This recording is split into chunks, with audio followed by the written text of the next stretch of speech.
quizás sea el tema menos conocido de gastroenterología para ustedes, un tema que les aseguro es muy frecuente y muy importante, que son los trastornos de la motilidad faringoesofágica relacionados con todos los trastornos primarios y secundarios de la motilidad del esófago. Y esto obviamente va a incluir enfermedades infrecuentes y enfermedades también muy frecuentes, ¿no? Vamos a tocar estos puntos, ¿no? Vamos a hacer algunas definiciones, vamos a ver inicialmente, vamos a recordar fisiología y vamos a hablar de algo de los objetos principales de los mecanismos de la deglución. Vamos a ver algunas clasificaciones para las enfermedades primarias y secundarias relacionadas a los trastornos motores. Muy bien, recordaremos todos que la disfagia se relaciona con las alteraciones de la motilidad esofágica como una principal manifestación clínica de estas. La disfagia es un síntoma frecuente. Muchos pacientes van a llegar refiriendo dificultad para pasar los alimentos. Sin embargo, algunos de estos pacientes quizá no van a poder diferenciar lo que es solo dificultad de lo que es dolor al pasar los alimentos, o quizá algunos pacientes no van a ser capaces de decir si realmente esta dificultad es una dificultad o es simplemente una idea de dificultad al pasar los alimentos y estos están pasando bien. Como recordamos, la deglución es un proceso coordinado del aparato digestivo superior, en el cual las ondas peristálticas van a propulsar el bolo alimenticio de la boca hasta el estómago. Y esto tiene una serie de eventos concatenados y sincronizados para permitir la propulsión y la apertura del esfínter esofágico inferior en relación a la propulsión de estas ondas peristálticas. Recordemos que anatómicamente el esófago se divide en tres partes, ¿no? El esófago torácico, el esófago cervical, cuyo límite está dado por el estrecho superior del tórax, el esófago torácico, cuyo límite está dado por el diafragma, y el esófago abdominal, que es muy corto, por debajo del diafragma hasta que comience el estómago. Tenemos tres tipos de ondas peristálticas en el esófago. Las ondas primarias es una onda progresiva que inclusive va a ir hacia favor del paso del bolo alimenticio. La onda secundaria es una onda progresiva espontánea que no se origina como respuesta a la deglución. La primaria siempre es respuesta a ingerir un alimento. En cambio, la secundaria está presente de manera espontánea. Es una onda más débil y que nace a nivel del esfínter glicofaríngeo. Y tenemos la onda terciaria, que es una onda también espontánea que se produce en forma simultánea en todos los niveles del esófago. Es una onda, por llamarlo así, desordenada. No es una onda normal. Se encuentra solamente en condiciones patológicas y también se puede encontrar en los ancianos, de manera no relacionada a una enfermedad.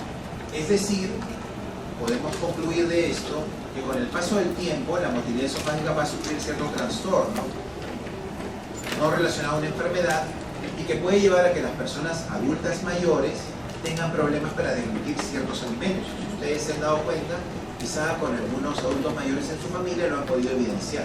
La facilidad para atorarse, o la dificultad para pasar bolos de alimentos muy grandes, o dificultad para pasar pastillas muy grandes que requieren partirlas. Las ondas peristálticas tienen un momento de contracción y subsecuentemente el segmento posterior tiene una relajación. Entonces esto permite que el bolo alimenticio se propulse de manera progresiva en un solo sentido y no retroceda en ese sentido. Estas ondas propulsivas, peristálticas, de contracción y relajación en el segmento siguiente permiten el avance y son siempre segmentales. Quiere decir que no se pueden producir en todo el esófago, sino que empiezan en el segmento superior y de ahí van ocupando cada segmento de manera sincronizada. Es un mecanismo bastante perfecto, inclusive se puede dar en contra de la gravedad, es decir, eso nos permite comer en posición horizontal. Como se han dado cuenta, eso es posible. Muy bien, con este breve recuerdo de la fisiología de la deglución, recordando que tenemos esos tres diferentes tipos de ondas, que la primera es una onda deglutoria y las dos siguientes son espontáneas y la tercera normal, vamos a empezar a ver un poquito los trastornos motores. Tenemos trastornos motores primarios, quiere decir que no están asociados a una enfermedad sistémica, sino son propios del esófago. Y tenemos los secundarios que están relacionados a otra enfermedad, ¿no? primarios son anomalías en el control de la peristalsis del cuerpo esofágico y o en la función del esfínter esofágico inferior. Y los secundarios están relacionados a una enfermedad sistémica que afecta al segmento neuromuscular, sistémico, metabólico, infeccioso o inclusive tumoral. Es decir, nosotros tenemos que primero hacer un esfuerzo en diferenciar si estamos frente a un trastorno motor primario o asociado a una enfermedad metabólica. De por sí, una clave sencilla inicial, podríamos decir que las personas jóvenes generalmente tienen un trastorno primario y las personas mayores generalmente trastornos motores asociados a enfermedades sistémicas. Esta primera clasificación de Abreu nos da unos diagnósticos manométricos convencionales para trastornos motores esofágicos primarios. La manometría consiste en la medición endoscópica de las presiones de la pared del esófago y del esfínter esofágico inferior. Entonces, en base a estas mediciones de presión que se hacen por una herramienta endoscópica, se hicieron algunas clasificaciones de las enfermedades. La aperistalsis, ausencia de manifestaciones simultáneas, motilidad esofágica inefectiva, lo normal, el esófago en cascanueces, el esfínter esofágico inferior hiperintenso, el espasmo esofágico distal, trastorno motor inespecífico y la acalase, que quizás es la enfermedad que más han escuchado en relación a estos trastornos. Esa es una primera clasificación y la más convencional. Tiene unos criterios manométricos de presión entre la pared esofágica y el esfínter esofágico inferior. No es mi intención que se aprendan de memoria las presiones y cuánto es la presión en el esófago de cascanueces, eso es, por decirlo menos, innecesario.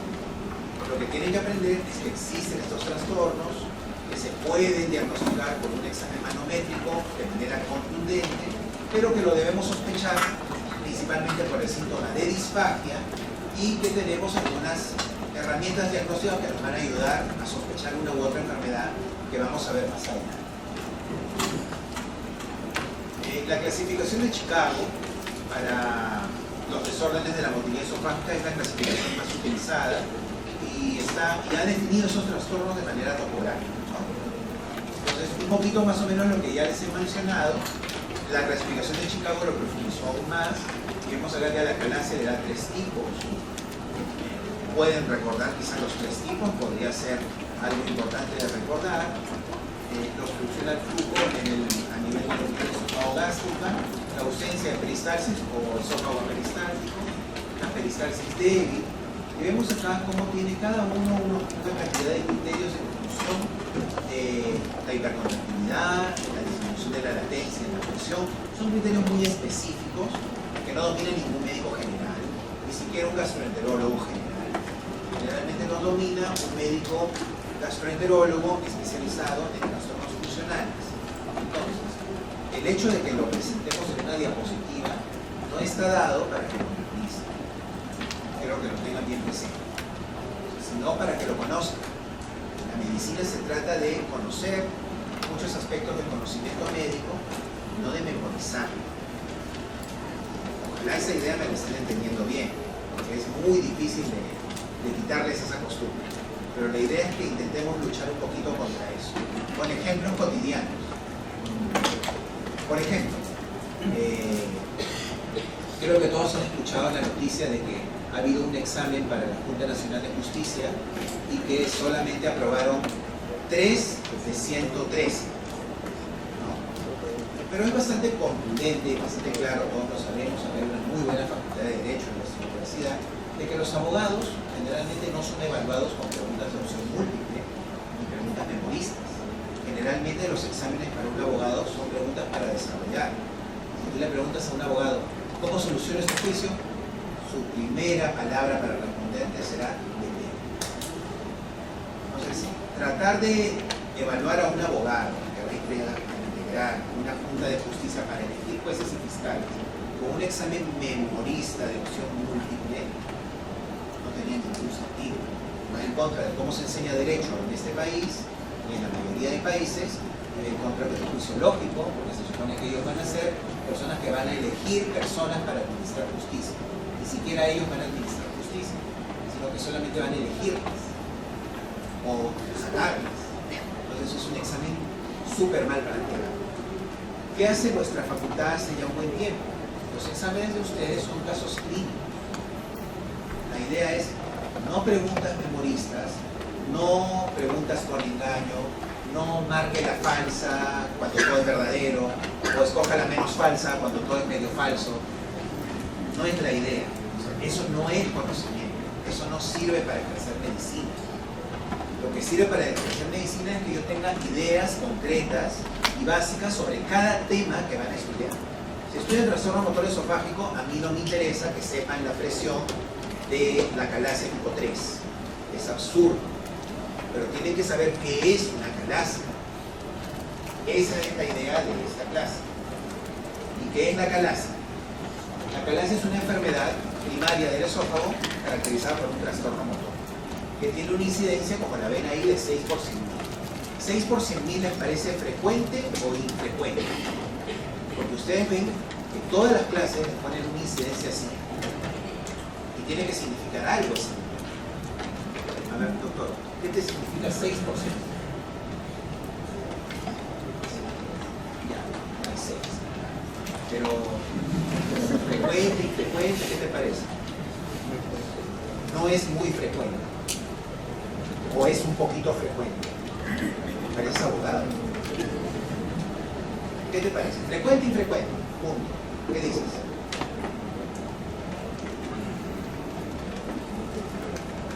Infrecuente. Muy bien. ¿Alguien piensa diferente? ¿Alguien tiene una idea de cuál es la incidencia de una enfermedad frecuente? A ver, doctor. Usted que está con la computadora ahí, de repente con internet. ¿Cuál sería una enfermedad frecuente en el pecho? Tuberculosis. Un ejemplo de una enfermedad frecuente en el pecho. Tuberculosis. Tuberculosis. Tuberculosis. ¿TBC estabas diciendo? Tuberculosis. ¿Y cuál es la incidencia de tuberculosis en el pecho? La incidencia, casos nuevos. Parece tonto, ¿no? Pero esas son las cosas que deberían preguntarse. Lo que pasa es que cuando han pasado la clase de tuberculosis, qué tontera habrán estado poniéndoles de repente de datos sin sentido que al final uno no los memoriza, no los recuerda o no los reflexiona. Pero la incidencia de tuberculosis oscila entre 60 a 70 por 100.000 habitantes. Y esa es una enfermedad frecuente. Entonces estamos hablando de un décimo de la tuberculosis. Un décimo. Pero vamos, tenemos tuberculosos en todos lados y la vuelta de la esquina.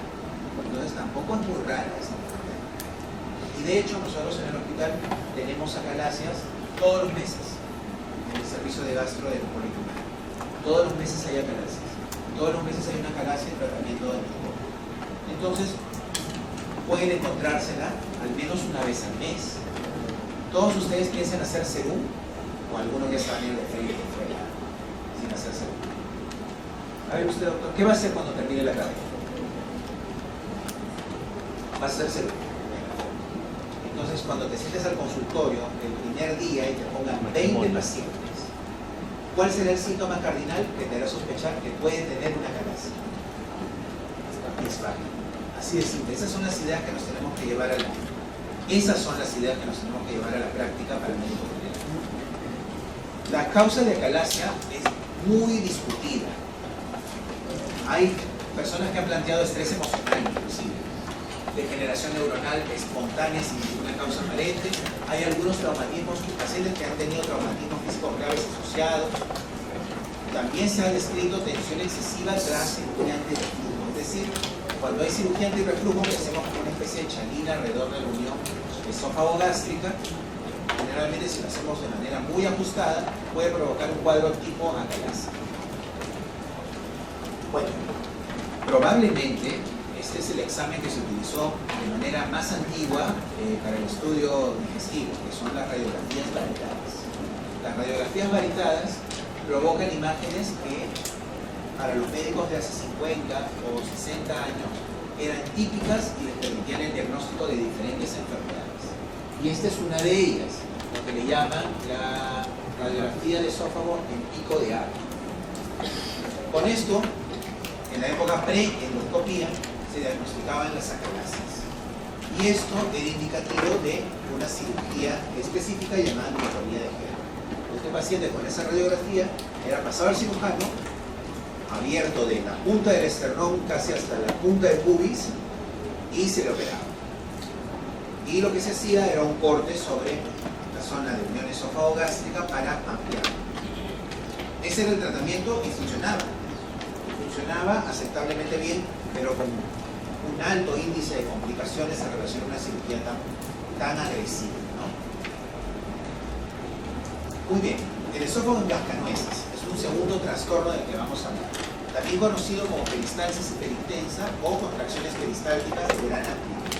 Constituye la más frecuente de las anomalías primarias de la motilidad esofágica, y aunque les parezca mentira, es más frecuente que la calasia.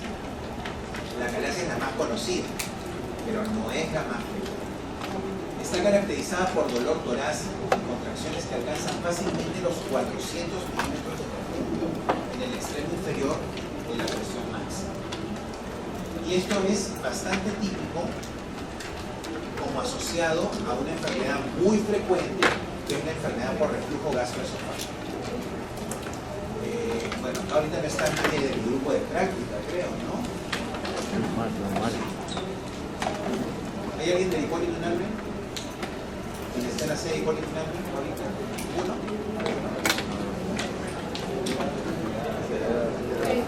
Bueno, en la sede el grupo de práctica está estudiando el tema de reflujo de manera independiente de las actividades, ¿no? Es decir, reflujo y dispepsia, así como intestino irritable, son los tres cuadros nosológicos más frecuentes en la práctica gastroenterológica. Y prácticamente 5 casos de 20 en una consulta diaria van a ser dispepsia, reflujo o intestino irritable. Por lo tanto, para ustedes, médicos, es una obligación ser expertos en dispepsia, reflujo e intestino irritable, porque los van a empezar a atender desde el primer día que ejerzan carrera de medicina. No hacerlo es una negligencia médica. Entonces también tengan eso presente con cada patología frecuente de los capítulos que llevan. El esófago en cascanueces está relacionado como patología asociada a la enfermedad por reflujo gastroesofágico. ¿Alguno de ustedes ha tenido sensación de reflujo alguna vez? A ver, el último en esta fila. ¿Tú has tenido sensación de reflujo? ¿Después de un trago o después de qué? ¿Gastritis crónica? No sé. ¿Has tenido pirosis? Pirosis, gastritis o cosas así. Pero lo has sentido. ¿Y alguna vez has sentido que en esa acidez te ha dolido el pecho? ¿Alguien más ha sentido eso? ¿Tú lo has sentido? ¿Te has hecho endoscopia?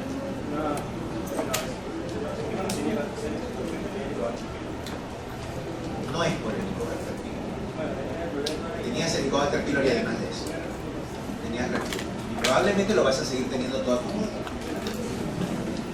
Ya va a venir, no te preocupes. Pero el reflujo es una condición no curable.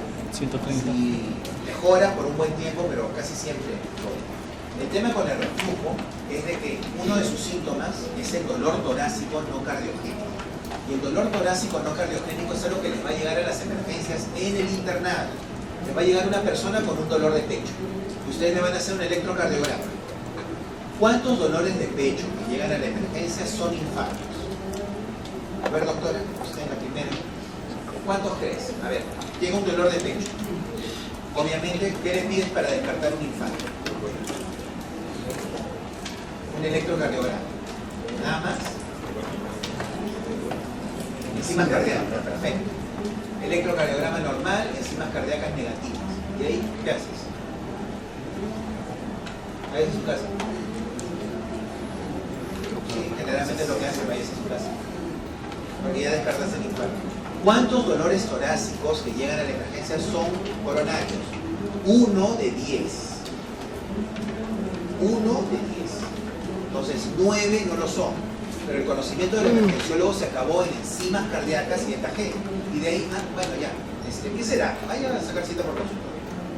Pero ese paciente va a necesitar una orientación. Lo que pasa con ese paciente es que vuelve a sentir dolor de pecho y regresa a la emergencia de nuevo, porque piensa, me voy a morir. Y no le dan una correcta orientación sobre qué puede tener. En la emergencia ustedes pueden explorar si ese dolor de pecho está relacionado con los alimentos, si ese dolor de pecho ha venido después de comer de repente opíparamente, o si está relacionado con síntomas de reflujo. Si es así, ustedes podrían postular esófago de cascanueces o trastorno motor esofágico asociado al reflujo y podrían derivarlo a un gastroenterólogo desde la emergencia. Y eso sería un mejor trabajo, mejor realizado.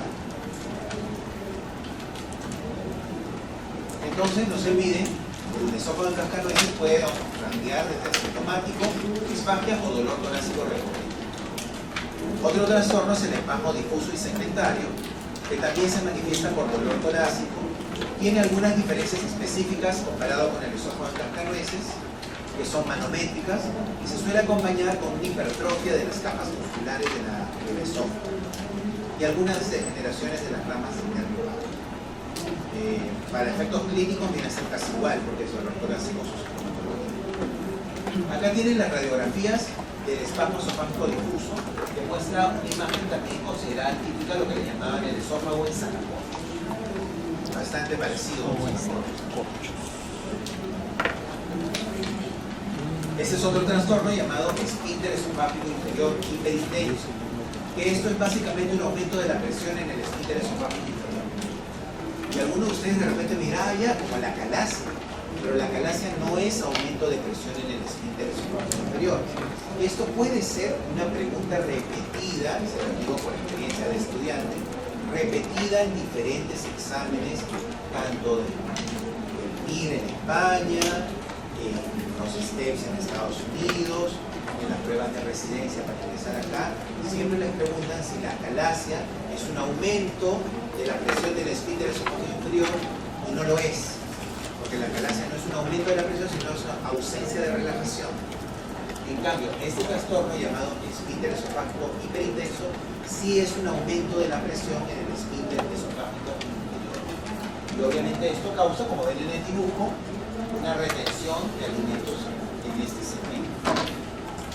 Generalmente acá el tratamiento se relaciona con la miotomía cuando no hay mejoría, con la dilatación o el síntoma cardinal es la disfagia. Muy bien, esos son los trastornos típicos. Ya más o menos tienen una idea de que existen esos trastornos, que sus síntomas pueden ser desde disfagia y dolor torácico, y ya saben qué tan importante es la disfagia, cómo la deben valorar, y ya saben qué tan importante es el dolor torácico, y quizá ya después de este mensaje no van a tomar a la ligera el dolor torácico en emergencia y no van a pensar solamente que es disfagia. Esas son las ideas básicas que quiero que sigan. Es importante que sepan que existe una prueba llamada manometría. Es una prueba endoscópica que realizan algunos gastroenterólogos. Sí, por ejemplo, manometría ahorita existe en el Hospital Loaiza, manometría existe en el Hospital Rebagliati, manometría existe ahorita en la clínica Ricardo Palma, angloamericana, peruano-japonés, y punto. No hay más centros de manometría esofágica en Lima. Triste, ¿no? Sí, en otros países hay más, pero acá solo hay estos. Entonces, no es que vamos a poder echar mano de manometría para diagnosticar a todos los millones de pacientes que tienen reflujo. No, no es dable. Además, una manometría privadamente vale 2.000 soles. No tiene mucho sentido para el reflujo. Pero sí tiene sentido para esos trastornos motores. Porque para poderlos diferenciar, por ejemplo, diferenciar un esófago de cascanueces, un esfínter esofágico hiperintenso, que pueden ir con dolor torácico o algo, se necesita la manometría. La manometría es la técnica de elección, que es el patrón de oro en el diagnóstico de los trastornos motores primarios. Se utiliza en la práctica para cuantificar la actividad contráctil del cuerpo esofágico y de los esfínteres, durante la dilución y en reposo. Y entonces es el gold standard, la técnica de elección para el diagnóstico de esofágico. Y bueno, acá ven algunas características manométricas que las he puesto para que vean que existen. Este cuadrito está muy resumido. Si a alguno le gusta gastroenterología, esto le puede servir inclusive para preguntas de examen, porque todavía no ha cambiado la mentalidad de todos los profesores. Sí, todavía les van a hacer preguntas de este tipo en exámenes de la residencia, o en el examen PIL, en los STEPS, todavía preguntan así. O sea, claro, con justa razón ustedes me dirán, si todavía preguntan así en las cosas más importantes de mi carrera, tengo que estudiar así. Sí, pero tienen que diferenciar una cosa. Una cosa es lo que estudias para el examen y otra cosa es lo que necesitas para ejercer la carrera. Para ejercer la carrera no te sirve de nada ese examen que vas a dar. pero para ejercer la carrera te va a servir mucho cuadros resumidos, mapas mentales, hacer mucho análisis crítico de lo que leas. Eso sí te va a servir. Entonces, este cuadrito te va a permitir hacer mejor análisis crítico. Entonces, aquí están las características. Observen cómo acá hace relajación incompleta del esfínter esofágico inferior, comparado con el esófago, con el esfínter esofágico hiperintenso, que es el esfínter esofágico inferior hipertenso con más de 26 milímetros de mercurio. En cambio, acá lo tenemos generalmente en menos de 20, menos de 15. Observen también que acá generalmente en la calasia hay un esófago con ausencia de peristalsis en su cuerpo. Y acá tenemos que la peristalsis es normal. Entonces, muchas veces las preguntas van a rankear entre las diferencias de la calasia y el esfínter esofágico inferior hipertenso. Recuerden ese cuadrito. Bueno, acá ven algunos criterios manométricos ya específicos con números, que los he puesto porque están en la presentación de Abreu. Abreu es un investigador mexicano funcional, gastroenterólogo, que publica mucho al respecto. Y acá tienen algunas diferencias, por ejemplo, entre la calasia clásica y la calasia llamada vigorosa. También a complicar más el tema, ¿no? La calasia vigorosa habla de ondas en el cuerpo esofágico que sí son un poco más intensas y no es un esófago tan aperistáltico como lo es en la calasia clásica. Son detalles para el especialista. Más o menos, ahí es lo que están viendo, es un examen endoscópico, y a través de la endoscopía es que hacemos la manometría. A través de un endoscopio vamos a introducir algunos electrodos para medir las presiones y generalmente a la vez de la manometría también hacemos otro examen que es la pH-metría. La pH-metría se refiere a la medición de la acidez, pH, tanto en el estómago, en el esófago distal y en el esófago proximal. La pH-metría se realiza generalmente con la colocación de una pequeña sonda a través de la nariz para hacer mediciones en 24 horas. La pH-metría es el diagnóstico gold estándar para el reflujo.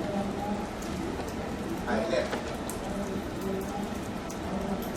se basa, bueno, aquí está más o menos un esquema que les ayudará a entender en qué se basa la manometría. Es decir, tenemos un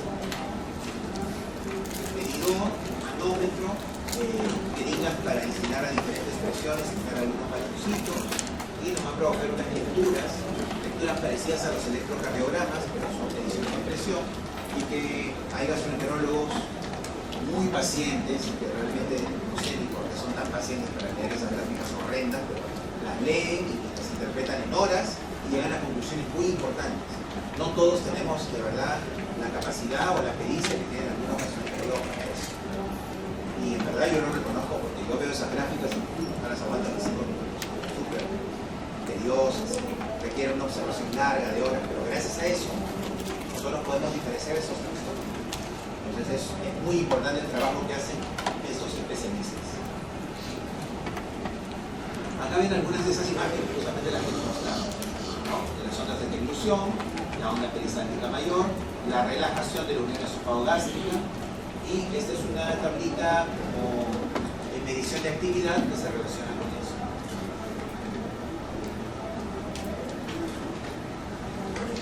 Muy bien, la mayoría de trastornos motores esofágicos tienen tratamiento médico, endoscópico y quirúrgico.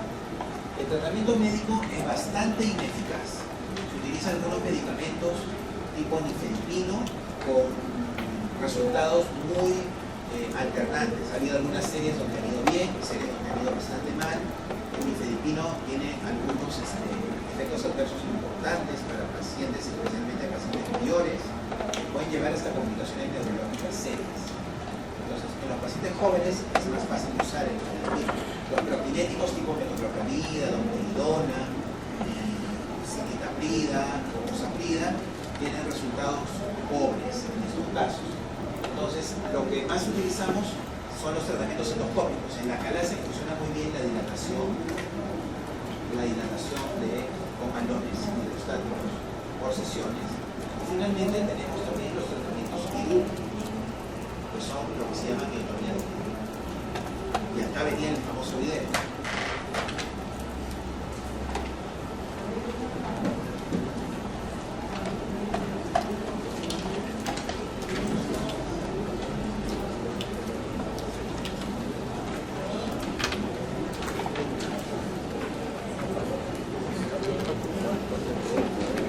vamos a tratar de, yo sé que va a ser un poco difícil, voy a tratar de enfocarlo después en el otro lado, pero si ustedes ven acá, pongan su atención acá en este videito, es una endoscopía, y ustedes van a ver cómo el endoscopio va llegando hasta la zona del cardias, es decir, la unión entre el esófago y el estómago.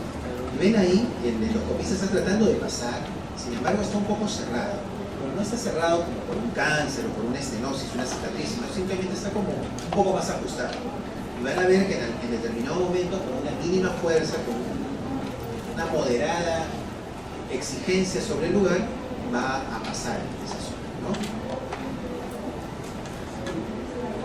Y ahí lo logra, y pasa al estómago.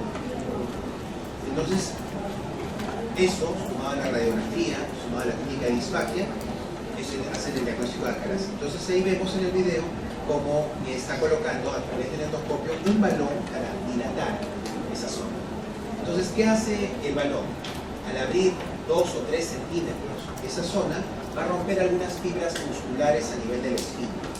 Es parte de lo que hacía la cirugía, romper fibras musculares a nivel del esfínter y dejarlo más abierto. Entonces eso generalmente los mejora mucho, les permite comer bien, evita los vómitos. Las personas con las que acá se no tratadas inclusive pierden mucho peso y se dan una apariencia de cuadro canceroso. Ven ustedes que después de la dilatación, vean cómo ahora pasa muy fácil y ya no hay la disfunción.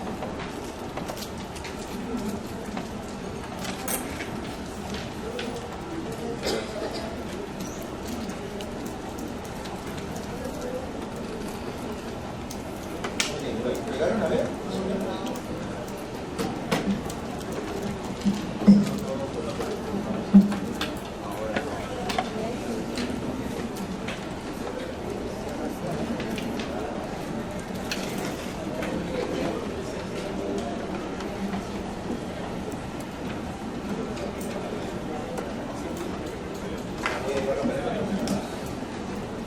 Ahora vamos a verlo por acá. A ver, traten de usar la lista.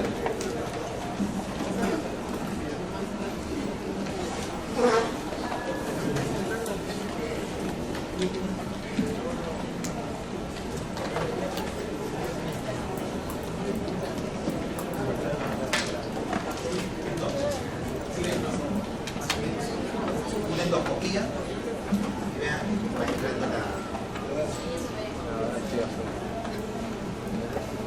el endoscopio va llegando por el cuerpo del esófago y vamos a llegar a la zona de unión de esófago con estómago, que se llama cardias, que es el esfínter esofágico inferior.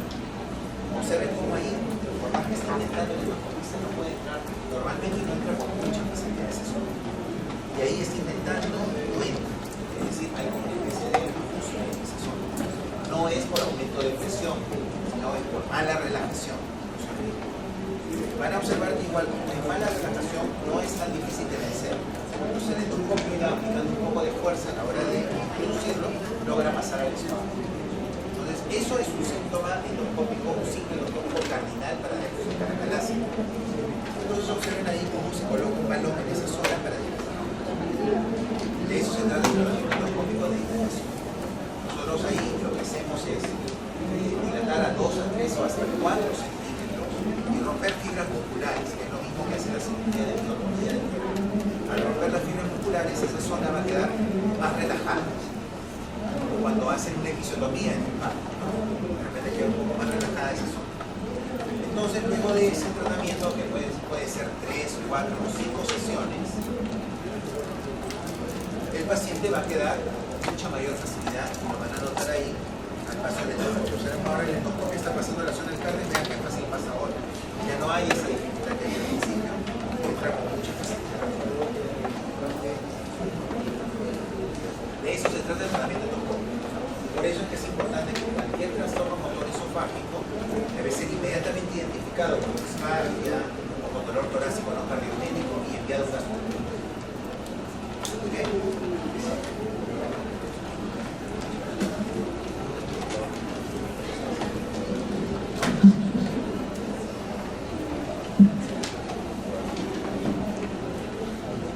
Ahora vamos a tocar la segunda parte, que es los trastornos motores relacionados a enfermedades sistémicas. Son enfermedades bastante frecuentes y esto les debe llevar a atención que esto es otro enfoque.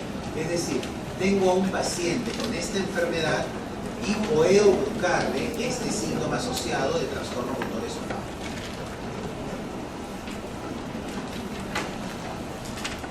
Entonces, tenemos enfermedades, lesiones estenosantes esofágicas, enfermedades neoplásicas no esofágicas, pueden comprimir el esófago y causar el trastorno, enfermedades sistémicas, donde están la diabetes, enfermedades tiroideas, neuropatía alcohólica, y otras causas como la amiloidosis o la enfermedad de Chagas. La enfermedad de Chagas frecuente en nuestro país, especialmente en las zonas andinas. De las más frecuentes tomemos estas tres.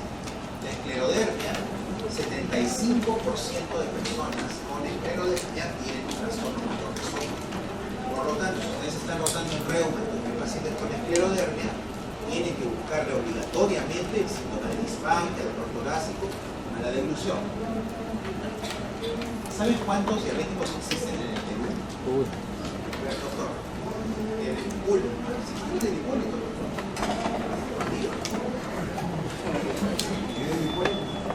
A ver, ¿cuántos diabéticos hay en el Perú? ¿No crees que deberías saberlo? Me parece una vergüenza no saber algo así. Pues imagínate que alguien en la calle te pregunta, oye, tú estás en medicina, ¿no? Oye, ¿cuántos diabéticos hay en el Perú? O sea, sonaría, escuchar, estudia ahí, no voy a estudiar. O sea, esa es una de las cosas que tienen que cambiar. Ustedes están estudiando esto para ser expertos en esto. Entonces, ustedes van a ser expertos en esto. Y además van a tener una sensibilidad especial para tratar con las personas en su cuerpo. Existen aproximadamente 1,5 millones de diabéticos en el mundo. 1,5 millones de diabéticos. ¿Tenemos suficientes endocrinólogos para manejarlo? No. Por eso cualquier médico maneja, todos los médicos generales, que solamente ahorita estamos creo que a 90.000 o 100.000 médicos en este momento, contando a los muertos de repente menos. Entonces, todos los médicos deberían manejar por lo menos unos 20 diabéticos. ¿No? Queremos tener a cada diabético en este país manejado por alguien. Entonces, piensen en ese tipo de cosas. ¿Cuántos diabéticos hay? ¿Cuántos médicos hay? ¿Hay suficientes médicos para manejar a tantos diabéticos? No hay. Entonces, ¿qué? ¿El endocrinólogo va a manejar la diabetes? Entonces, ese tipo de reflexión, de análisis clínico, es el que esperamos de ustedes. Para eso tiene que haber un tipo de compromiso diferente al que de repente han estado acostumbrados en los ciclos anteriores. Ya acercándote al final de la carrera, tu compromiso con la población que vas a atender en este país tan necesitado tiene que ser diferente. Siendo entonces la diabetes tan frecuente, nosotros tenemos una asociación de 10% de trastornos motores digestivos en general. Es decir, más frecuente que trastornos motores esofágicos son los trastornos intestinales. Los pacientes diabéticos suelen tener diarreas o estreñimiento en función de la degeneración que predomina. Esos son más frecuentes. Pero en segundo lugar están los trastornos motores de esófago y de deglución. Y también trastornos neuropáticos en la sensibilidad. Y también tenemos los trastornos relacionados a la enfermedad alcohólica. Los alcohólicos suelen tener degeneraciones neuronales a diferentes niveles. Y el alcohólico se desnutre con mucha facilidad porque reemplaza el consumo de comida por alcohol y también porque es incapaz de deglutir bien alimentos muy sólidos. Entonces, esas son las causas de su desnutrición. La esclerodermia, que es una enfermedad menos frecuente, se caracteriza por una fibrosis y degeneración del músculo liso esofágico, respetándose el estriado. O sea, lo que se degenera es el liso. Hay una hipomotilidad severa, fallo en la contracción y hay una hipotonía del esfínter. Esto hace que el paciente con esclerodermia tiene reflujo y tiene disfagia, lo cual es una situación bien anecdótica. Un paciente que tiene dificultad para pasar la comida, pero a la vez tiene regurgitación del alimento que ingiere. Esto es bien típico de la esclerodermia y bien fastidioso. Imagínate, dificultad para pasarla y cuando la logras pasar se te regresa. Triste. El cuadro clínico, como les dije, reflujo y disfagia. Las dos cosas puede tener una persona con esclerodermia. La diabetes se caracteriza por una neuropatía vagal. Es decir, hay una afectación del nervio vago que ustedes saben que controla muchas cosas. Más del 60% de los pacientes con evidencia de neuropatías periféricas o autonómicas presentan alteraciones de la motilidad esofágica. No estamos hablando de todo lo que ven. Los que tienen neuropatías, aquel diabético que empieza a decirte que no siente los dedos de los pies o que los siente adormecidos, o que de repente siente las manos adormecidas y muestra cierta torpeza para las funciones que antes hacía bien, como escribir o de repente agarrar algunos objetos muy delicados. ¿Qué quiere decir esto? De esos pacientes que tienen neuropatía, el 60% también tiene un trastorno motor esofágico asociado. Pero estamos hablando de muchos. Generalmente el 10% es el 1.500.000, 150.000, el 60%, 100.000 pacientes diabéticos con un trastorno motor esofágico, 100.000. Pero muchos no se dan cuenta de eso o tienen problemas más importantes que eso. Acá hay algunas causas infiltrativas no neoplásicas e infecciosas, como la amiloidosis, la sarcoidosis y la enfermedad de Chagas, que generalmente producen gran dilatación del esófago y una hipomotilidad severa. Eso se manifiesta con disfagia como síntoma cardíaco. Sin embargo, y esto ya lo hemos mencionado, la situación clínica con mayor frecuencia asociada a alteraciones motoras del esófago es la enfermedad por reflujo gastroesofágico. Es decir, una persona que tenga reflujo generalmente puede tener un esófago con hipomotilidad o puede tener un esófago con esfínter esofágico intenso o puede tener un esófago que de repente tiene contracciones desordenadas. Por lo tanto, todo paciente con disfagia, con de repente dolor torácico no cardiogénico, está en la obligación de buscar también reflujo. Es decir, la siguiente pregunta va a ser si tiene regurgitación, si tiene pirosis, si hay síntomas recurrentes, si empeora de repente con el alcohol, con comidas grasas o con lácteos. Muy bien, hemos terminado la clase.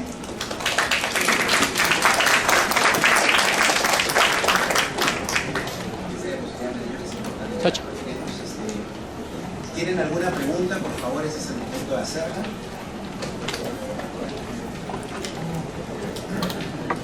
¿Preguntas?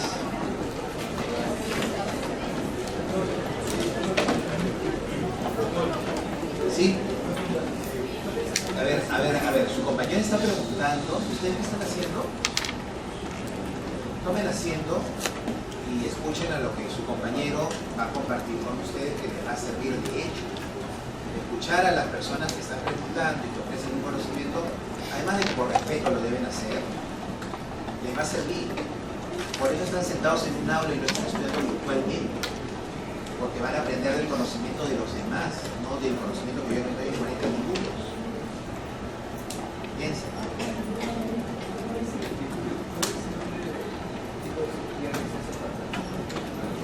Se llama miotomía de género. Es una cirugía muy antigua que consiste en, con este dibujito se lo voy a buscar. Todavía se hace la miotomía de género, por vía laparoscópica, o sea, ya se ha desarrollado técnicas laparoscópicas de miotomía, y bueno, y si queremos ser un poquito más o menos es esto. La miotomía de género hace un corte así, ven este dibujo aquí, vean la flecha, corto aquí, ven, se abre, y de ahí cuando lo coso lo voy a coser de la otra manera, como para que quede más abierto. O sea, en vez de corto así y lo coso así. Eso se le llama miotomía de género. Existe una técnica endoscópica que se llama POEM. El POEM es hacer una miotomía de género, pero por vía endoscópica. Aquí en el Perú se está haciendo POEM en el Hospital Rebanglac. Ya tiene una serie de más de 50 casos de POEM exitosos. Es decir, que ellos están haciendo una cirugía que no requiere que le corten nada en la barriga y que todo el polen controle. Gracias a técnicas muy avanzadas de disección endoscópica submucosa. El POEM es el futuro del tratamiento en la acalasia. Sin embargo, nosotros ahorita tenemos en el Perú un solo médico que hace POEM y unos 3 aprendiendo de él. Esa es es una técnica nueva, no tiene más allá de 10 años. Pero sí es verdad que en otros países pues hay 50 o 100 médicos haciendo POEM. En Estados Unidos hay un hay varios médicos haciendo POEM en cada estado. En México tienes médicos haciendo POEM en cada estado. En Brasil tienes muchos médicos haciendo POEM en casi todas las principales ciudades de Brasil. Y sí, las cosas van un poco más lentas acá, pero casi siempre encuentras a alguien haciendo lo último que hay en el mundo acá, al menos uno. ¿Otra pregunta? Sí.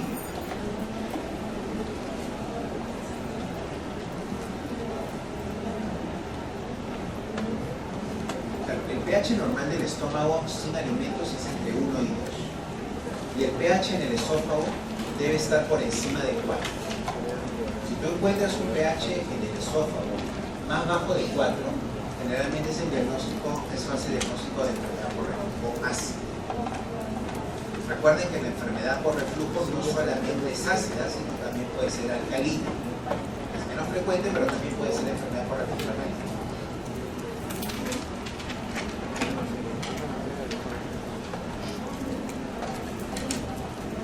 ¿Alguna pregunta más?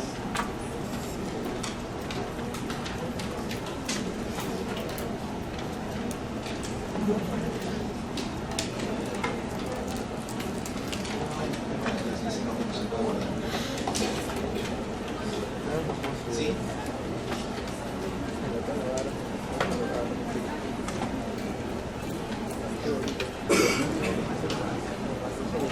Sí, se llama así. O en sacacorchos.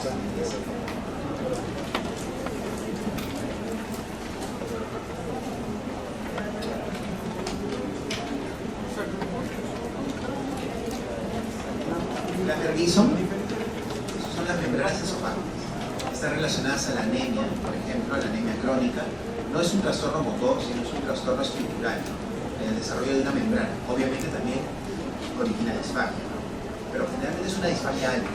A diferencia del trastorno motor esofágico, el trastorno motor tú tienes una disfagia que le llamamos distal. O sea, la sientes aquí, es como que se la atora aquí. En cambio en la membrana tú sientes como que no puedes ni tragar.